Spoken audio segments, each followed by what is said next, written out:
For 2025, Hyundai has introduced its first performance electric vehicle, the IONIQ 5N. And while there has been lots of hype about this car, there has also been a lot of skepticism because in addition to all the extra performance bits, there are simulated gears, simulated sounds, and all kinds of other simulations. This could be the tip of the iceberg or the edge of the cliff. And honestly, at the end of this week, I have fallen quite in love with this car. So I think they really nailed it with this thing. As always, I'm going to go through this thing from the outside in, talk about what the differences are between the N and the regular IONIQ 5, and of course talk about how this thing drives and what it's been like to live with the past week. Let's go ahead and take a look.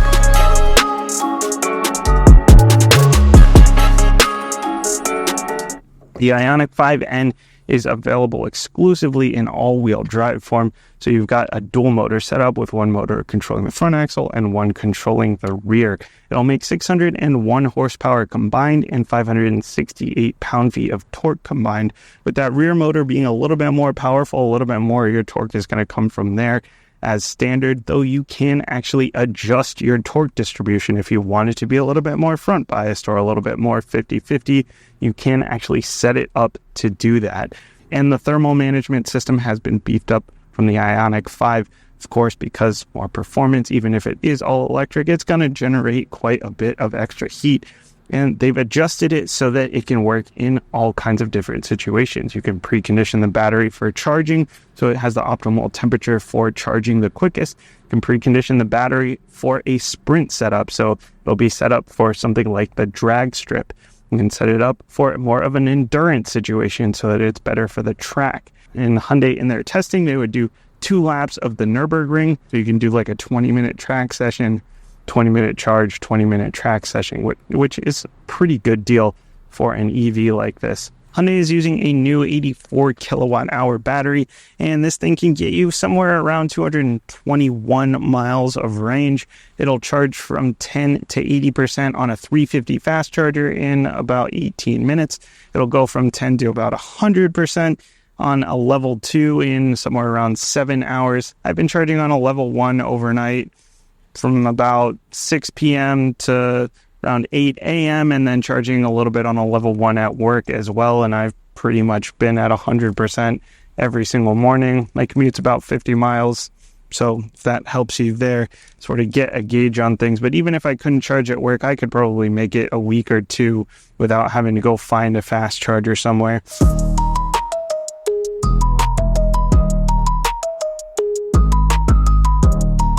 The N version of the IONIQ 5 sits a little bit lower, a little bit wider, and a little bit longer than the standard version. Also has quite a bit more flare, as you can see, including these fender flares. See what I did there? It's got a little bit of extra cooling through here as well. And then this performance blue color is only going to be available on the N. This has been an N exclusive color in the Hyundai lineup for a while now. The Veloster N, the Elantra N, and now the IONIQ 5N. You can only get this color on N models. And it is called Performance Blue, which a lot of people on the internet like to abbreviate PB, and it always takes me a second to realize they're not talking about peanut butter. And Hyundai has chosen this luminous orange color for all the trim of their EV-N models. So the Elantra N and the Veloster N, their internal combustion cars all have a little bit of red trim all around. If you choose an N model, any EVs, this one or future EVs with the N moniker, are going to have this luminous orange trim all around it. And we're sitting on bigger, wider wheels and bigger, wider tires than you would get in the regular IONIQ 5. So this one, the biggest ones on the standard IONIQ 5 you're going to see are 20s. This one's sitting on 21s. And we've got 275 35s instead of 255 45s. For the tires, and these are Pirelli P0, so they're a sticky summer tire versus having an all-season. They also have beefed up brakes, 4-piston monoblock brake, so a single-piece caliper here, in addition to beefed up regenerative braking, which we'll talk about a little bit more during the drive, but that'll help with some of the brake fade here. Then we've got beefed up rotors as well, 15.75-inch rotor in the front, 14.2-inch rotor in the back. And like the upper trim IONIQ 5s, you still get power folding mirrors. You get the camera in here since it has the 360 view as well as the turn signal camera that will feed in through the cluster, which is a great feature. And then we've got keyless access or locking and unlocking with that little pixel there on the front door handles. We've still got these stick door handles. Really don't like this new trend in automotive where everything has a stick door handle. I bet that's awful in the winter, but it does look nice when it's closed, I guess. The front end looks quite a bit more aggressive than the regular IONIQ 5. We do have the updated recessed little flat Hyundai badges. I don't like those new badges, but it is what it is. We got a lot of this gloss black through here, more of this luminous orange. These side air curtains are legit. Those are not closed off. There is actually airflow going through there, and we've got active shutters through here as well. Lots of real cooling going on. Got some more venting through here to keep this to keep everything nice and cool. N badge, of course. Got that front camera because this has the full 360 view. And we've got the parking sensors here. When those go off, that will set off your 360 camera on the inside. Still got these pixel headlights. I love the looks of these things. This sort of like futuristic / retro thing going on. It's kind of an interesting dichotomy there. But they look really, really cool. LED headlights, LED daytime running lights, of course. More of this luminous orange down here. Really a nice looking front end. It's aggressive. Playful, maybe a little bit too much gloss black. There's a lot of reflections, which is really just bad for me when I'm trying to film and take pictures and stuff, but I guess probably not so bad for you as a buyer. In the owner's manual, it says that there's one speaker up front and one in the back for those external engine noises. I haven't been able to track down exactly where it is, but I think it's underneath the hood here somewhere. The back end of the IONIQ 5N is a lot more aggressive looking than the regular IONIQ 5 as well. Got a lot of this luminous orange. This diffuser is different.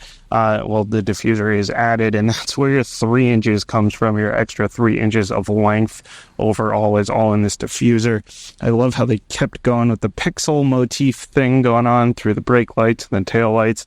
And this is pretty much standard with the regular IONIQ 5 here. This sort of like floating badge there with all the little pixels through here. I love that. Parking sensors across the back, of course, and again, those are going to set off the camera on the inside. Got your flattened out Hyundai logo, and we have a rear wiper. It's like the best part of the back end. Last time I drove an IONIQ 5, it didn't have a rear wiper. They added this for the regular one, but glad to see that they have that here on this N. And then we've got the triangular brake light up here as well, and then this actually is all open through here, so the water can kind of drain down. It doesn't like get pooled up there or anything like that. And then there's another speaker back here. Again, it's hidden somewhere. I'm really bad at finding these speakers apparently, but the other external speaker is back here. Now you can pop this open. It is power open, power close. And you can do that on the key as well right here. You got a button right there for the power open, power close on this stinky big key. You also have remote start right there. You have to lock it up and then hold that down to get the remote start working. But this opens up into tons of space, honestly. This is plenty of space. You got a 12 volt back here as well. You got access to the inside of the charger over here. Underneath here, you got some extra space. You got a tire mobility kit, no spare tire, of course. And then you got your sub underneath there for the Bose sound system. 60-40 split on the seats here. You can pop those down if you need. And close this up from there. And then again, it does have remote start, so we'll test that out. Lock it up, hold that down, and it'll start right up. Now, this does not have that scare your friends parking feature where you can like make the car move backwards and forwards into parking spots. Not available on the N version here.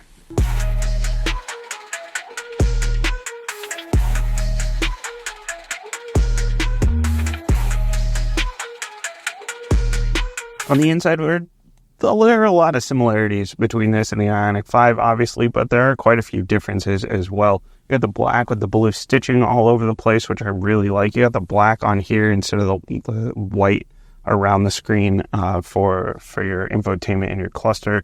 Your cluster is still blocked half by the steering wheel here, which I kind of hate.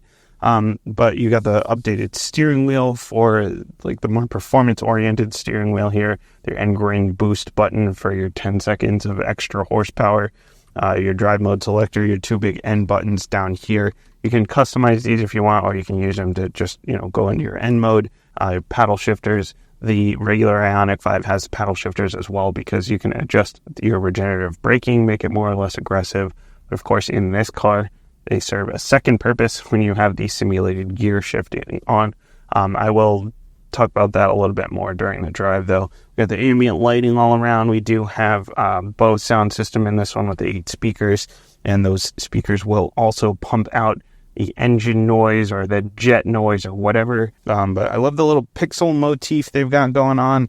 The IONIQ 5 has a lot of the little pixels all over, and and the lights and everything, and then on the sides, and then in here they've carried that out through the pedals, including the dead pedal, but also like the gas and the brake gas through the door here. But they turn them into like checkered flags, which is cool. The N logo on the seats lights up just like in the Elantra N. These seats are a lot more aggressive than the regular IONIQ 5 seats. They're not quite as aggressive as the ones in the Elantra N. The Elantra N, I felt like they were squeezing me a little bit tighter. They weren't uncomfortable, but they were a little bit more aggressive, a little bit tighter on the bolsters, whereas this is a little bit looser. So if you're a little bit on the bigger side, you should be okay. Definitely want to sit in them for an extended period of time. Manually adjustable, save a little bit of weight in this 5,000-pound EV. This console here is different from the regular IONIQ 5. There's a little bit more space here on the regular IONIQ 5, and things can kind of shift around a little bit more. So with this one, when you're driving a little bit more aggressively, cornering a little bit harder, it's good that they've got everything sort of buttoned up a little bit more. Things can't slide around so much. Your HVAC here is all digital. At least it's always available, but I wish it was just physical knobs and buttons. But, at least it's always available. A couple of physical buttons for your infotainment. And then this is using the latest infotainment system from Hyundai, which means that you do have wireless Android Auto, wireless Apple CarPlay. Those are the big things. It's starting to look a lot more like the Genesis system than the old Hyundai system, which is a good thing. I just wish they would add the knob.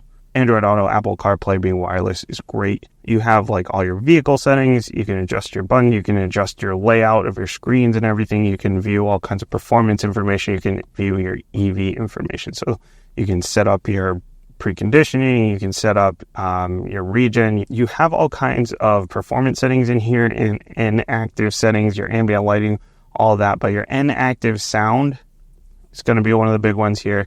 You have 3 different choices between the sounds blaring out of the speakers here, between ignition, which is like your Elantra N sound, evolution, which is like a futuristic sound, and then supersonic, which is like jet engines. And then within each one of these, when you're doing your custom mode, you can adjust the volume of the interior speakers as well as the 2 exterior speakers, and then you can turn on high performance sounds on or off. In your custom mode here, you can adjust your how aggressive the acceleration is, your steering, your suspension, the LSD, your traction control, your sounds. Gauge cluster has a bunch of different layouts. I like to just keep it in the N mode. Like the simple modes are great for the regular IONIQ 5, but I really like the N mode look in this one. And then you can adjust what's on the right side here. You can adjust, whether you want to look at how hard the different wheels are pulling, your tire pressure, or like your G-forces, a couple of different options through there. You can keep an eye on your battery temperature, as well as the 2 motors here on the left side. And then you have this speed in the middle, but when you go into one of these modes that has the shifting, it'll look more like a tack. It'll give you that like sort of simulated tack, which is cool. And then back seats, tons of legroom back there, 39.4 inches of legroom is the measurement. But I've got forward-facing seats back there. For my kids, no problem with space. Rear-facing seats are not going to be a problem. You got the center drop armrest with the cup holders. You don't have a trans tunnel, so you don't have to worry about that through the center there. And then they have a couple of USB-Cs back there, and then the vents are in the side by the doors. No center vent, but they do have the vents by the doors on the sides there. But tons of space. I could fit totally fine back there. I'm only 5'7", fit behind myself. No problem.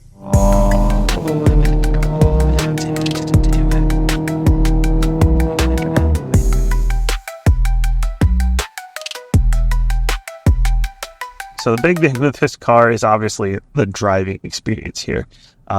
People are raving about about it, about the simulation, the gears, the sounds, and everything. And I try not to watch other reviews of cars before I've driven them. I don't want to cloud up my brain with other people's opinions. But you see headlines, you hear people talking about it on podcasts and stuff, and there has been a lot of high praise for it. And so my expectations for it were pretty high coming into this thing. So once I started driving it, the first 15, 20 minutes, it was kind of the skeptical part of my brain. The high expectation part of my brain was poking holes in it about the sound when you rev it out isn't perfect. It's an 8-speaker sound system. It's not like this fully immersive surround sound. You can't really feel vibrations in the seat, so the experience isn't complete. And so that was the skeptical part of my brain, high expectation part of my brain, and then I let myself sort of ease into it a little bit more.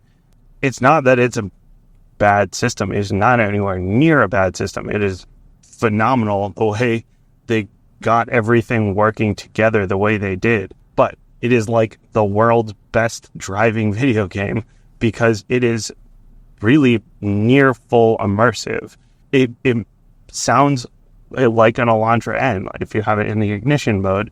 And so it will rev up the same way that a TAC will rev up if you're driving an Elantra N, which I was in a couple of weeks ago. So this is perfect timing here. When you rev it out, it'll deliver power like an internal combustion engine car. It'll build, if you wait and shift, when you're deep into red line, it'll jerk a little bit. If you miss a shift really badly, it'll jerk quite a lot, as if you're missing a real shift. At first I was thinking who's going to use this? People are going to buy this, they're going to use it one time, turn everything on one time, and then they'll be done with it. But after driving this around, I would use this all the time. If you're somebody that has something with an automatic with paddles, internal combustion engine with paddles, if you use those paddles, I bet you would use this experience, turn everything on, as often as you use the paddles in your internal combustion engine car, if not more.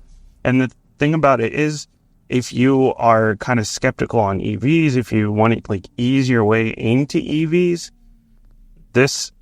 I feel like my body can handle this a little bit more as well. I took a Taycan on the track once, and I was what is happening? You can't get your bearings on what's happening because there's no sound, and sound is such an important part of the driving experience. Or when I drive other EVs around, I have made myself actually car sick in EVs because my body is what is happening? I'm just moving really quickly and there's no noise, and it just sort of messes you up.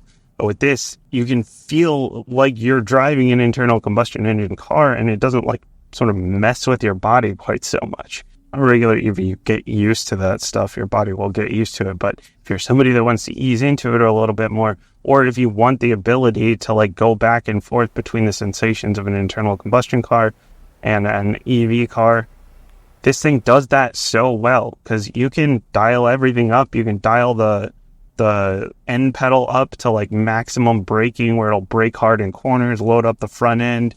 You can get into all of that stuff, or you can just go canyon carving, which is what, I go down some twisty back roads and take it around here, and it handles these really nicely without this traffic that I'm dealing with right now. But it handles these curves super nicely.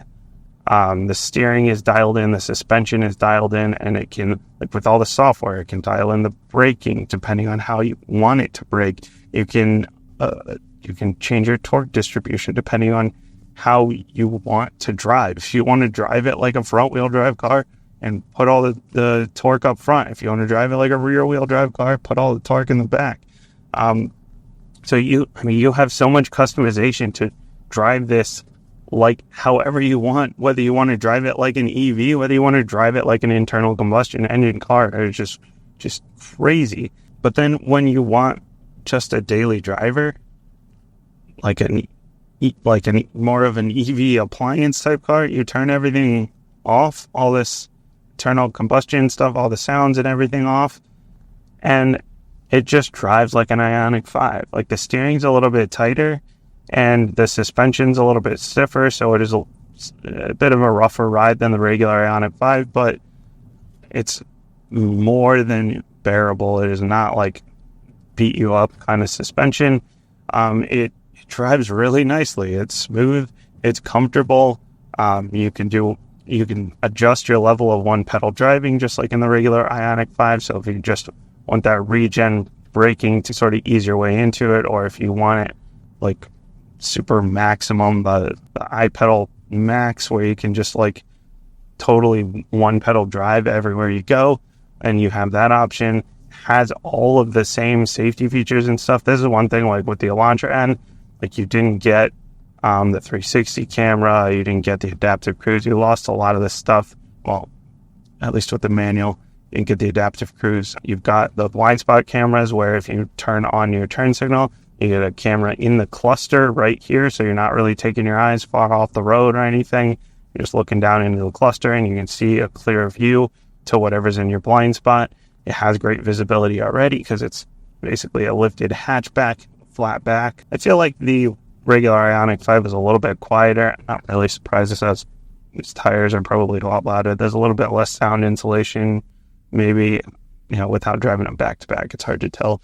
Part of that could also be because you're going back and forth between like an internal combustion engine sound that covers up a lot of the external sounds, and then turning that off, and it feels like quiet, and then you sort of are more in tune to the outside sounds. And then again, you just turn the sounds on, and then it covers a lot of that stuff up. If you're going to test drive one of these, you get like a 20-minute test drive. You might not get it in that 20 minutes. You have to want it. You have to want to believe in it. I hope that we see more cars like this. I hope we see an IONIQ 6N. I'm excited to see what Honda is doing with their new car, with the different sound packs and stuff, and how well they manage to do this this simulation thing. It's like I'm actually more excited about EVs now at this point.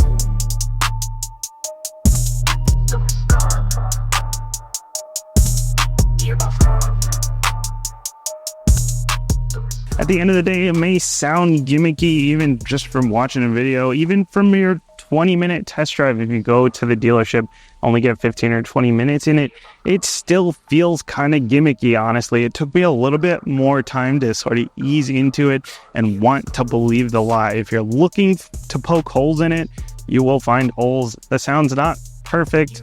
It's an 8-speaker sound system. It's not like a fully immersive thing. Some of the sounds maybe don't sound perfect, and you don't get like vibration through the seats and all that. But if you kind of let yourself believe the lie and get into it, it really is quite fun. I thought that maybe this is something somebody would use the paddles, use the sounds like for when they first buy it, and then maybe never again. But if you're somebody that uses paddles in your automatic car, I think that you would probably use the paddles in this just as much. You do feel like you have more control over the vehicle. It does feel a little bit easier to ease into an EV like this. If you're somebody that really strongly prefers an internal combustion car, you can sort of ease into it a little bit more. Your body's not quite so what the heck is going on, because you have the sounds, you have the feel of the shifts and everything. It's going to be sort of an interesting kind of test to see how this car does and whether or not this really is the tip of the iceberg. I know Honda is already working on like some of their own sound packs and stuff in their cars, but I really enjoyed this car quite a bit. You really can actually treat it like an internal combustion car.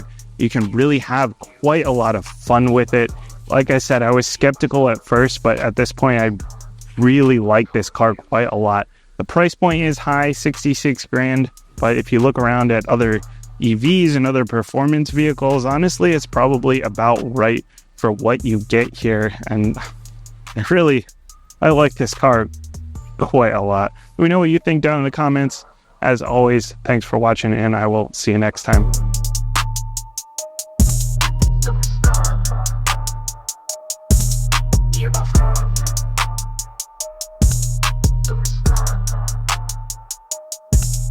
your boss car reviews.